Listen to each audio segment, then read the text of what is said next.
França, uma nação cuja magnificência imperial levou-a a criar alguns dos maiores feitos de engenharia que o mundo já viu. A França foi governada por homens que se comparavam a deuses e que moveram guerras sangrentas pelo continente. A busca pela perfeição levou esse povo a construir em escala monumental. Notre Dame is a structure of breathtaking innovation. Mas sua extravagância desenfreada causou uma revolução que trouxe o império à beira da ruína.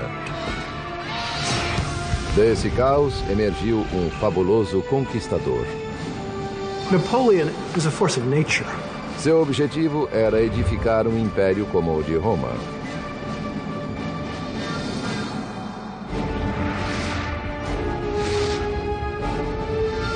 Construindo um império, Napoleão.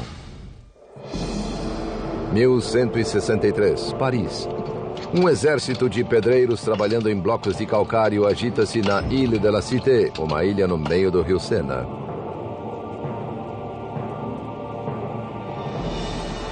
O local era sagrado há milhares de anos. Inicialmente foi um santuário druida. Depois transformado em um templo romano ao deus Júpiter. Mais tarde tornou-se o destino de peregrinos cristãos graças a São Diniz, torturado e decapitado aqui. O rei da França ordenou então a construção de uma nova catedral que seria a inveja de toda a Europa. Esse rei foi Luís VII. A catedral é Notre-Dame, até hoje uma das mais magníficas já erguidas. Allons enfants de la patrie, le jour de gloire est arrivé. The day of glory has arrived. Hello, I'm Peter Weller. I learned the Marseillaise, perhaps the world's most passionate national anthem, about 15 years ago when I decided to take some time off and come here to the streets of Paris and retrace the steps of the French Revolution. But the immediate legacy of the French Revolution was by no means days of glory. It was a reign of reactionary terror that left France in political chaos with headless corpses and eventually brought on Napoleon. Democracy was to come later. But just as the foundations of democracy are bathed in blood, so are they also bathed in beauty. And the glory and beauty of France endure in its invention, innovation, in the arts and sciences, in its civil planning and architecture, and in its incomparable facility to build, like a cathedral.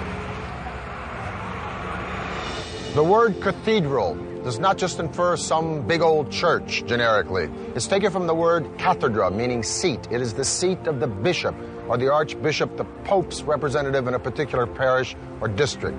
This is the Cathedral of Paris, Notre Dame de Paris, Our Lady of Paris, dedicated to the Virgin Mary.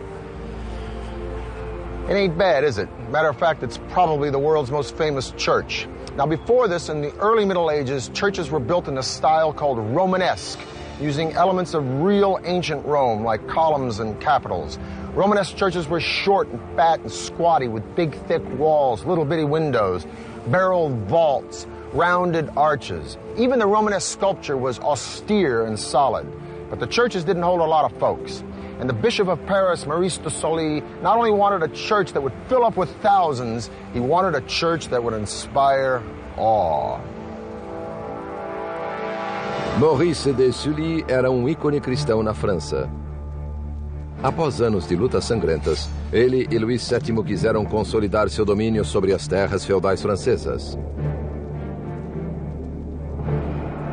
A grande catedral deles seria a pedra angular desse novo regime e símbolo de sua autoridade inquestionável. Seria construída de um modo nunca antes visto na Terra. Maurice was the Bishop of Paris at a moment when Paris really was a boom town. Louis VII established Paris definitively as the capital of the Kingdom of France. I think Maurice wanted to build a building that was worthy of the status of the city and men of enormous wealth and power.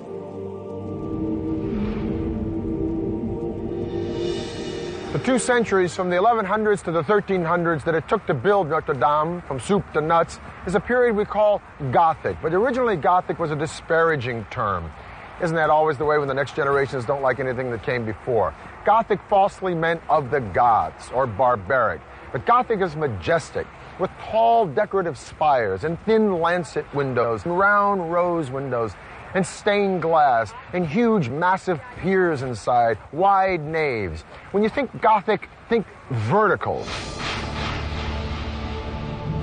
The Gothic, one of its primary characteristics is the sense of both spaciousness and scale and extreme lightness, both structural lightness and then an interior filled with light filtering in through the stained glass windows. It presented a kind of new vision or new image of heaven to the worshiper. Notre Dame tem o comprimento de campo de futebol com paredes que se elevam mais de 30 metros. É tão grande que engoliu a velha igreja de Sully, a qual continuou funcionando durante os primeiros anos da construção de Notre Dame. Andaimes permitiam o erguimento de materiais e equipamentos pesados como madeirame e alvenaria para construir as abóbadas. Engenhoso guindaste giratório movido a tração humana acoplado no topo do andaime era usado para içar a carga mais pesada.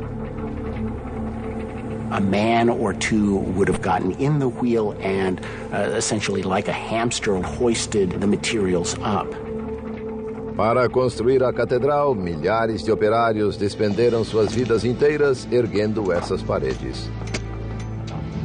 Each mason seems to have had a mark which he would carve into the blocks so that they would get paid by the piece. One often has the romantic notion that each stone was a kind of carved prayer, but it was much more practical than that.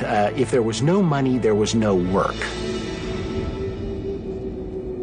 So many thousands of tons of stone were needed that it started a craze called the cult of carts, wherein men, noblemen and commoners, would hook themselves to ox carts and pull the stones seeking absolution along the way. Now, as opposed to Rome in the Renaissance and even now, where architecture is deductive, that means it's thought out on paper according to mathematical proportions, Gothic architecture was additive. Some of these churches were just drawn in the dirt and then they went up. It's not to say that they didn't have a plan, but if they made a mistake, they added a pier or a wall or a pointed arch. Now, the thing with Notre Dame is that the weight of these stones, the downforce was so incredible. They also had the added problem of the wind because they were building up. Subsequently, they invoked this fantastic engineering element called the flying buttress. The flying buttress is this sort of half arch which displaces the weight out and then down. Notre Dame was so magnificent that it started a craze of Gothic building throughout Northern Europe, even before it was half finished. No passado, quem quisesse construir verticalmente era frustrado pela gravidade. O peso esmagador de teto de pedra criava demasiada pressão externa nas paredes. Talvez tenha começado como tipo engenhoso de andaime para suster as paredes. Os arquitetos rabiscaram plantas da estrutura em ascensão e obtiveram a solução do contraforte volante, elemento vital no estilo gótico. Com esse suporte, paredes carregadas podiam conter grandes orifícios para janelas majestosas, que antes eram impossíveis, pois as paredes eram frágeis demais. Em 1190 foram erguidas as paredes ao sul e ao norte da nave, bem como as abóbadas inferiores. As torres a oeste também estavam sob construção elevando-se à altura da grande janela de rosácea, talvez o mais famoso vitral do mundo.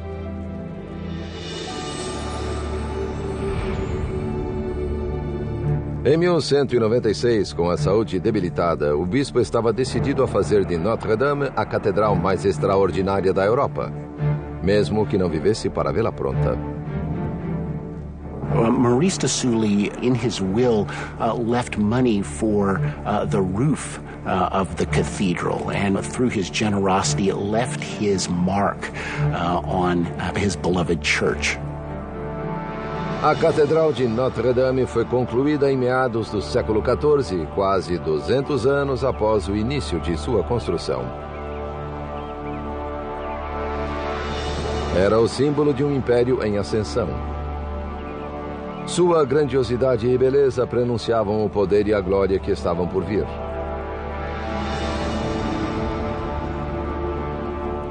Mas primeiro, o império seria abalado em seus alicerces por um monarca que se comparou a um deus.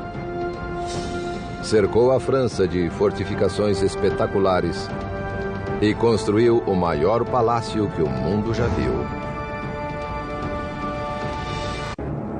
1648. A França tinha uma nova dinastia, a Casa dos Bourbon. O país emergia de séculos de guerras sangrentas e surtos devastadores da peste. O novo rei tinha apenas 9 anos. Era Luís XIV. Luís começou seu reinado em uma época na qual nobres que haviam perdido o poder não pretendiam deixar a situação assim. E com um menino no governo, eles conspiraram. Os nobres rebelaram-se, forçando o pequeno Luís e sua família a fugir e se esconder. Mas a família real retomou o controle. E Luís jurou que nunca mais deixaria alguém desafiar sua autoridade. O menino tornou-se um jovem e seu gosto pelo extravagante também cresceu. Especialmente seus projetos de construções monumentais. Diferente de Notre-Dame, um tributo a Deus, Luís resolveu erigir um monumento a si próprio. Rompendo radicalmente com seus antecessores, assumiu o controle absoluto, transferindo a sede do governo para fora de Paris, estabelecendo-o em uma cidadezinha 20 quilômetros ao sul, Versalhes.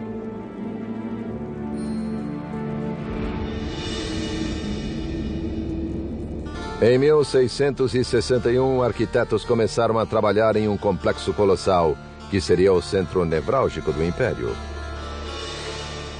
Louis XIV wanted spectacular achievements. He wanted spectacular engineering, spectacular architecture. Versailles itself is a statement that says a lot about the kind of image he wanted to project to the world. You know, he wanted to be number one power. Versailles. It was here that the powdered wig and puff pastry were raised to high art. 700 rooms, 2,000 windows, 1,250 fireplaces, 1,800 acres of gardens, 1,400 working fountains. And not only did Louis call these magnificent digs home, he also called them office. Because if you're the king, you don't go to work. Work comes to you. After all, this is the dude who said, "L'État c'est moi." The state is me. And what better place to be the state than in a pad that's got an entire hallway made out of mirrors? Let me put it this way. If you were called on the carpet at Versailles, it was a pretty long carpet. By 1682, when Versailles was finished, it would have become the symbol of the power and the glory of the regime ancien. Seus jardins e fontes eram os mais belos que o mundo já vira. Mas precisavam de água. Para resolver esse problema, Luís encomendou um de seus mais extraordinários feitos de engenharia, a máquina Marly. Uma enorme estação bombeadora para trazer água das areias a 4,5 km rio acima, até suas queridas fontes aqui. Inaugurada por Luís em 1684, a máquina Marly era um milagre de engenharia hidráulica. Funcionava graças à corrente do Sena, que fluía através de 14 rodas de água gigantes, capazes de fornecer 378 milhões de litros de água por dia.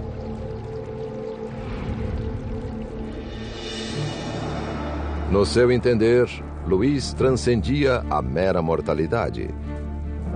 Ele se identificava com Apolo, o deus solar grego, e adotou um novo título, Rei Sol. Enquanto consolidava seu poder absoluto em casa, Luís XIV voltava-se para o resto da Europa. Louis XIV was an aggressor in a Europe that France was already the leading power. Para realizar seus sonhos imperialistas, o monarca francês recorreu a um dos maiores engenheiros militares do mundo, Sébastien de Vauban. Vauban demonstrou seu brilhantismo no campo de batalha com uma estratégia de ataque revolucionária, o método de trincheiras paralelas. Ela salvaria vidas e mudaria os métodos de guerra por centenas de anos. 1673. Vauban pôs seu método de ataque à prova sob canhonaços no cerco ao forte holandês de Maastricht. Vauban posicionou as tropas de Luís ao longo de uma primeira trincheira paralela ao forte, a 540 metros dele, fora do alcance dos canhões. As trincheiras paralelas avançaram até a artilharia de Luís chegar perto o suficiente para abrir brechas nas muralhas da fortaleza inimiga. Sua técnica funcionou perfeitamente. As tropas francesas irromperam pelas brechas, sobrepujando os holandeses.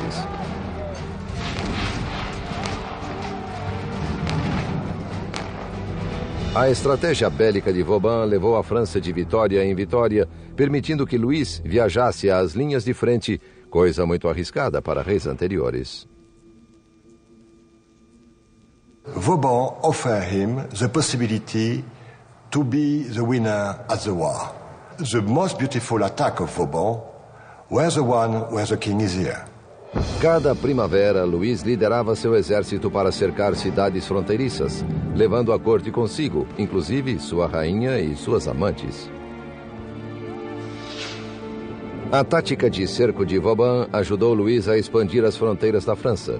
Seu gênio defensivo, construindo e renovando 300 fortes ao redor do país, tornou o reino praticamente inexpugnável. In ancient Rome, the geometrical shape that was considered most divine for building was the circle or the square for its precision and symmetry. We call this today the centralized plan. Now, this centralized plan became the inspiration for Vauban to build a fort, except in the shape of a star. But the real genius of Vauban was that he could adapt these forts to any terrain. He could read the valleys and the rivers and the cliffs and build his trenches and moats and walls to maximum effectiveness. He could eliminate blind spots where offenders could hide, at the same time giving the defenders the best vantage points in which to return fire. What Vauban gave to the Kingdom of France is the fact that during 150 years after him, never the war became inside the territory of France. The war was always outside. That's very good for the king. Mas os gastos desenfreados de Luís em centenas de fortes deixaram o país à beira da ruína. Vauban ofereceu ao rei uma solução simples: taxar os nobres, não só os camponeses. Sua sugestão foi rejeitada, mas a ideia ressurgiu 100 anos mais tarde, durante a Revolução.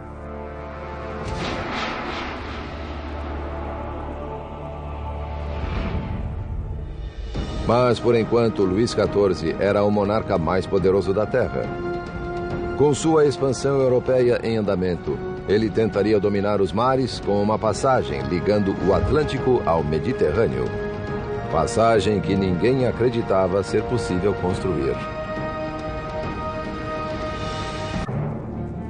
Louis XIV tamed nature just like he did empires.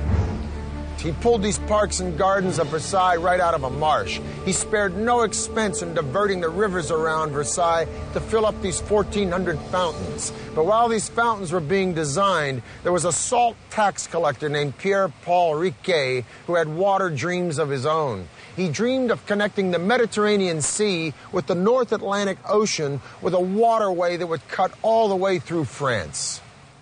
The influence of France during the reign of Louis XIV was so profound that French became the spoken language amongst the educated of Europe, as well as the language of diplomacy amongst all the European monarchies. But Louis XIV detested dependency upon these monarchies, particularly Spain, for its access from the Mediterranean Sea to the Atlantic Ocean. Well, this tax collector with a dream, Pierre-Paul Riquet, was going to fix that little problem for Louis with the Canal du Midi that would not only connect the Mediterranean Sea to the North Atlantic, but would pave the way for the 19th century Industrial Revolution, when to have a canal would be an absolute must for any country that wanted to make money. Pierre-Paul Riquet era menino quando ouviu falar da ideia de canal através da França, que permitisse aos navios evitar a longa viagem ao redor da Espanha. Ele sonhou com isso toda a sua vida. I doubt whether Riquet was very easy to live with, because he was so caught up with this project. He was so, I think it's fair to say, he was obsessed by it. Something in him made him want to build, made him want to achieve something concrete that would go down for posterity.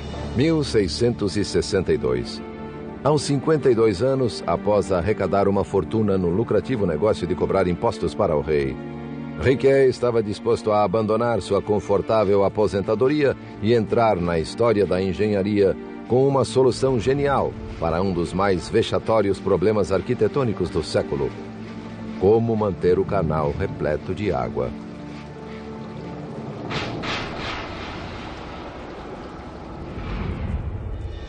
Ele descobriu uma série de rios que podiam ser canalizados para alimentar o canal em seu ponto mais crítico, mas teria de controlar o fluxo da água o ano inteiro. It was going to be dry during the summer. So Riquet understood you needed to get a big volume of water as a reservoir. And the site was found, which was the Saint-Ferréol Dam. And that was absolutely spectacular. That was the key to the whole project. Reservatório. Foi lance de gênio. Riquet solucionou o dilema que ninguém conseguira antes dele. Só havia pequeno problema. Para suprir o canal com água suficiente, ele teria de construir a maior represa que o mundo já vira. Ela teria 30 metros de altura e 136 metros de espessura. Atrás dela, lago artificial de 7,5 bilhões de litros. A bacia de Saint-Ferréol apanharia água de vários mananciais.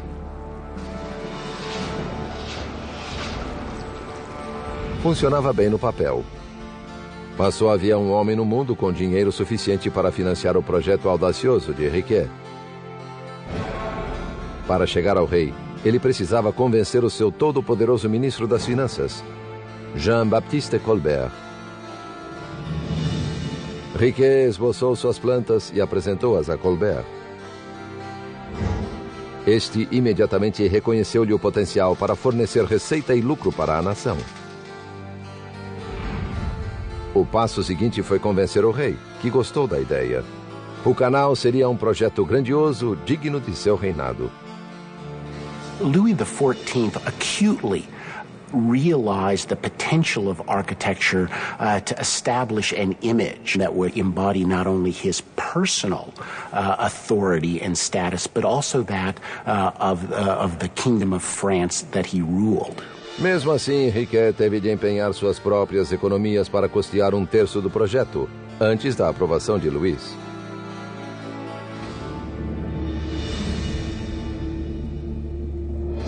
Em 1666, sem qualquer formação em engenharia, Riquet entregou-se à ousada tarefa de construir seu canal gigantesco. Começou pela construção do reservatório de Saint-Ferréol, que levaria 4 anos.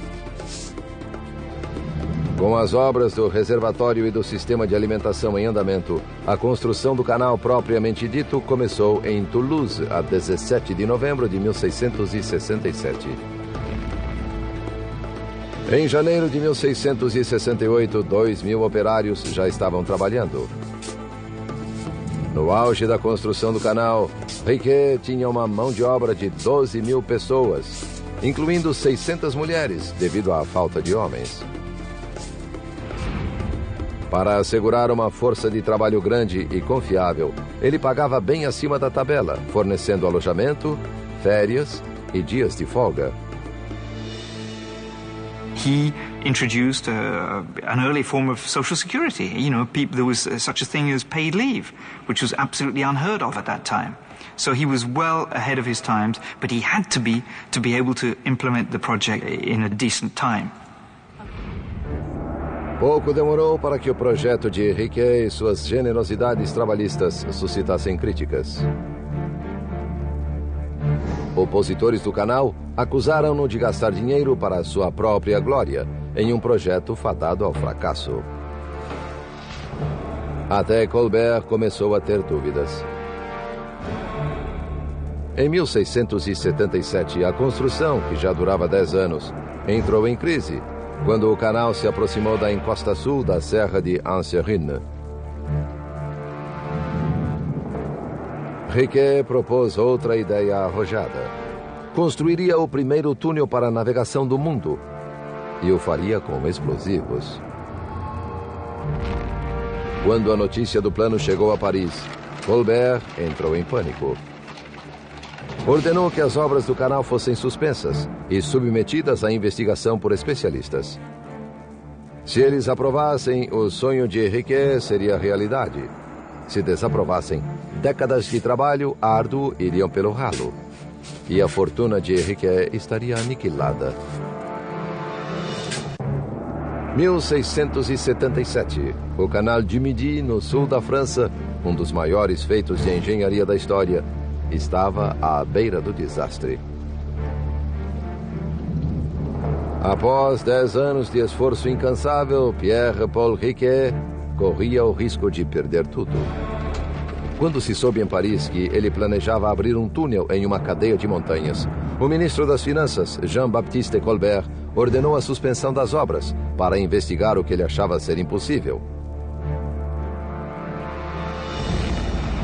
Usar explosivos para construir o primeiro túnel navegável.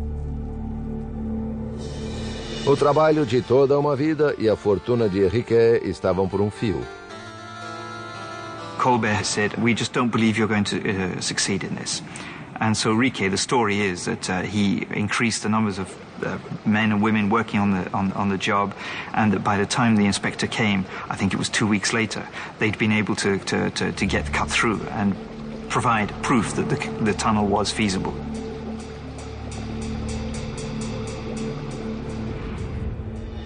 Durante 15 anos, Riquet enfrentara todos os obstáculos possíveis, da natureza e dos homens, para construir seu amado canal. Mas agora, aos 76 anos, estava exausto. On October the 1st of 1680, Riquet, gravely ill, called his son to his bedside and asked, "Où est le canal?" Where is the canal? His son responded that it was only about 3 miles away from the sea. Riquet passed away. The canal was opened 8 months later, 8 months too late for his creator to see it. Em 15 de maio de 1681, o Canal du Midi foi inaugurado.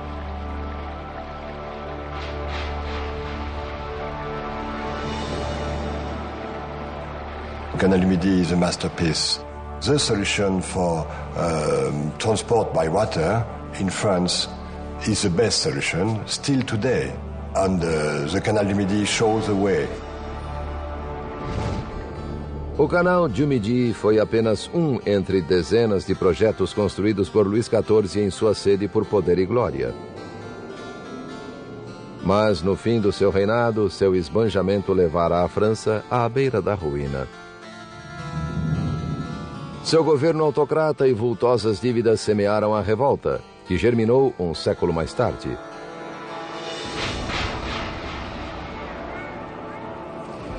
In 1789, the monarchy was deposed by the French Revolution.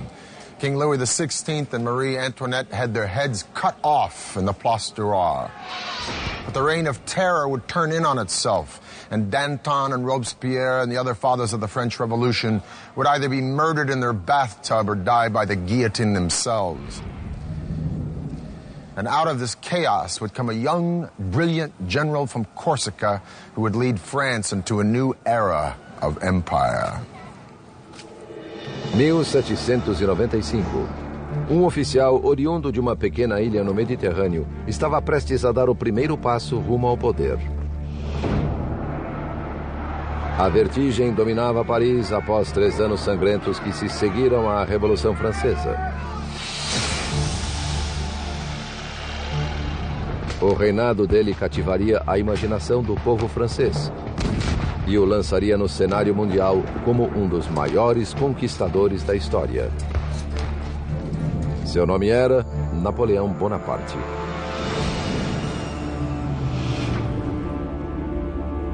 Napoleon was a force of nature. Audacity was his middle name. Napoleon imposed himself upon Europe with such force that he goes down in the annals with Caesar and few others. A ascensão de Napoleão foi meteórica. De comandante do exército do interior a general das forças na Itália em apenas um ano. In 1796, Austria attacked French troops in Italy, and Napoleon took a disaffected and undernourished army and turned it into a veritable force. He beat Austria in battle after battle, eating up most of northern Italy, finally even bringing that serene Republic of Venice to its knees. When Napoleon returned to Paris, he was a star, and then he started to take over. But believe me, after 10 years of the blood and guts of the French Revolution, the people of Paris and France were ready to say, "Praise the Lord." In 1804, Napoleon was crowned Emperor at Notre Dame. It is said there's a preparatory drawing of Jacques-Louis David of the event where Napoleon's taking the crown from the Pope and crowning himself. He also turned to his brother and said, "If Daddy could only see us now." Now, with his astounding ego, it's interesting that Napoleon was averse to creating monuments to himself, but he created one, 70,000 tons of stone in the shape of an arch, modeled on the Arch of Titus in the Forum of Rome. It would be called the Arc de Triomphe.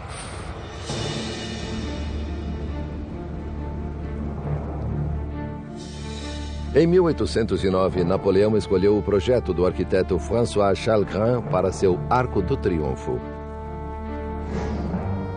O local escolhido foi o final da Avenida Champs-Élysées, na Place de l'Étoile. A estrutura consiste em um simples arco com uma passagem abobadada de 29 metros de altura por 14 de largura. No total, o arco mede 49 metros de altura por 44 de largura, 2 vezes maior que sua inspiração em Roma.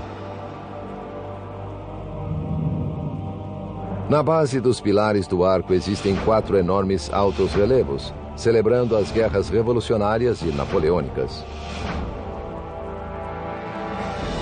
A visão desse arco colossal erguendo-se majestosamente na rua mais célebre de Paris é como uma coroa de poder e glória cingindo a capital francesa.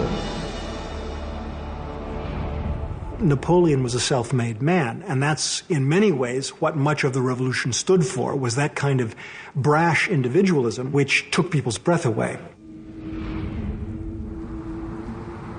By 1812, Napoleon had conquered most of Europe, but then the boy bit off more than he could chew. He invaded Russia, and the rest, as we say, is history. Poor supply trains, harsh winters, the resiliency of the Russian people, Napoleon was defeated, forced to abdicate, and exiled to the island of Elba.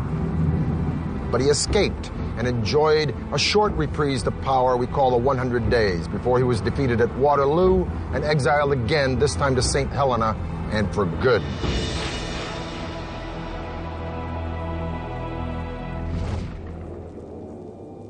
Perhaps in respect and awe that the French felt for Napoleon, they continued the work on the Arc de Triomphe until it was finished in 1836.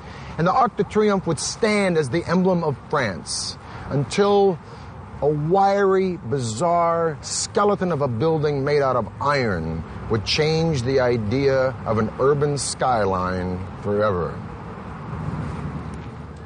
O Arco do Triunfo seria o símbolo de Paris por mais 50 anos, até ser superado por uma torre que cativou a imaginação do mundo.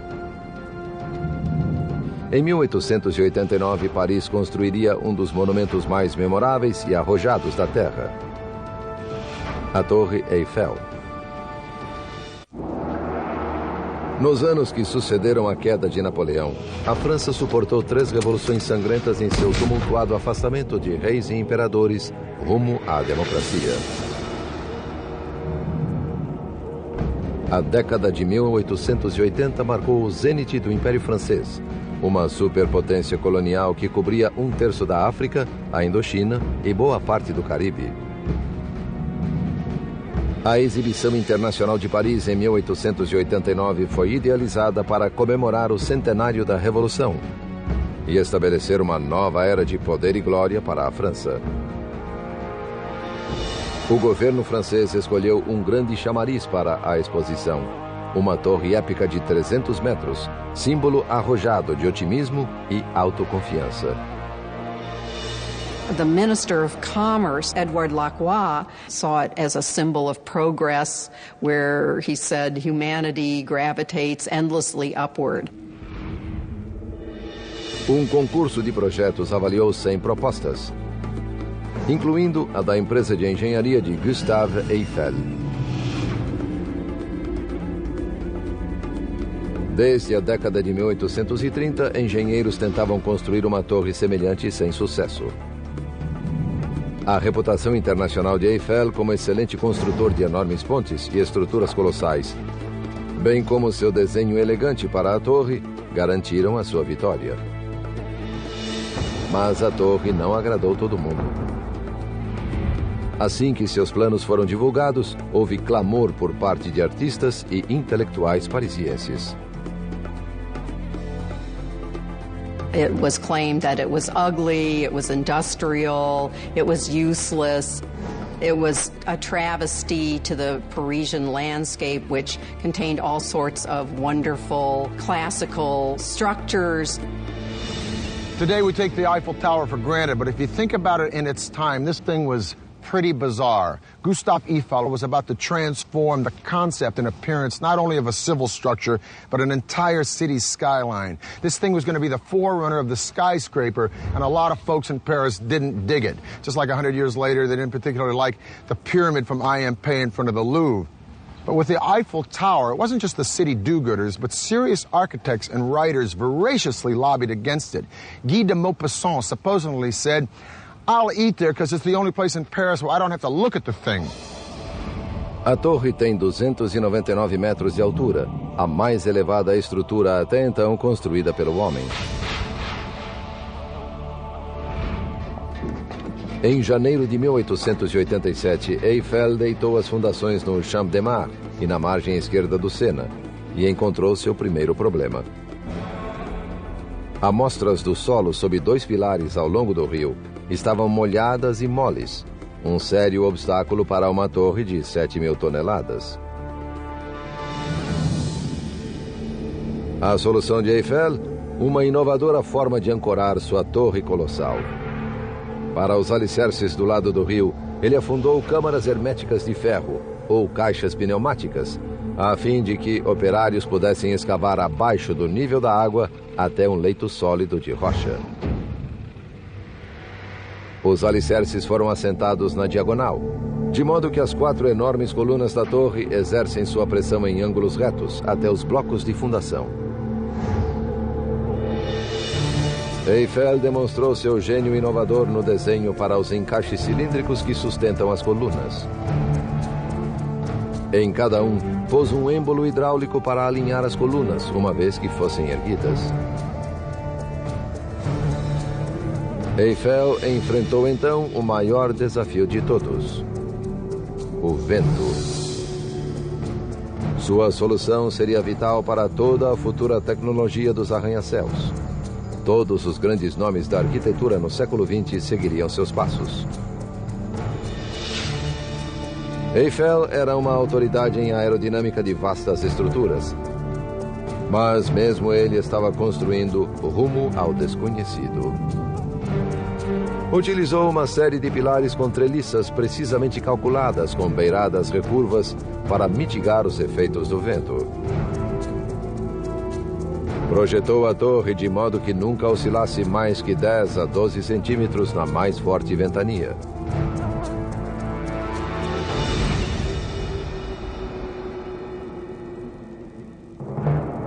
Em 1º de julho de 1887, a torre começou a erguer-se. Pedaços enormes da estrutura de ferro foram içadas aos seus lugares por guindastes a vapor. 2/3 dos rebites foram inseridos nas oficinas para permitir uma montagem rápida. Now, one of the ways in which Eiffel did things rapidly was to prefabricate parts. He was a master at organizing his projects. A construção aerodinâmica de Eiffel foi um sucesso. Em contraste com as décadas despendidas na construção de grandes monumentos anteriores, ou os quase 2 séculos para edificar Notre-Dame, a Torre Eiffel foi construída em apenas 22 meses, com somente 300 metalúrgicos. Ao ser terminada em 1889, a obra-prima de Gustave Eiffel substituiu a Grande Pirâmide de Gizé, no Egito, como a mais alta estrutura do mundo, um recorde superado apenas em 1930 pelo edifício Chrysler de Nova York.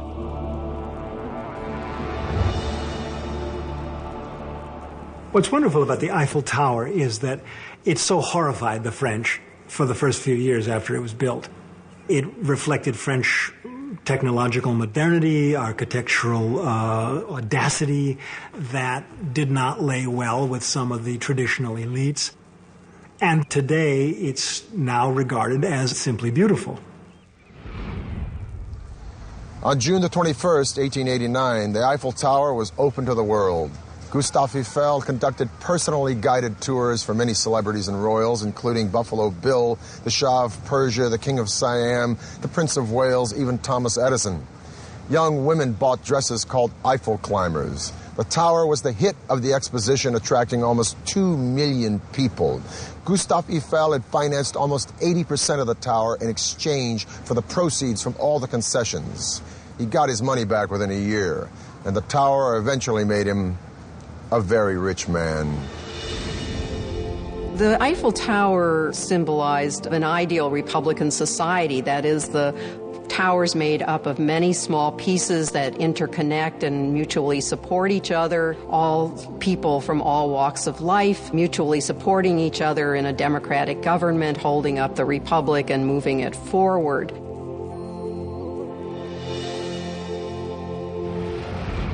In spite of the cranky cab drivers of Paris, I love this town and I love France. And then again, cab drivers are cranky anywhere.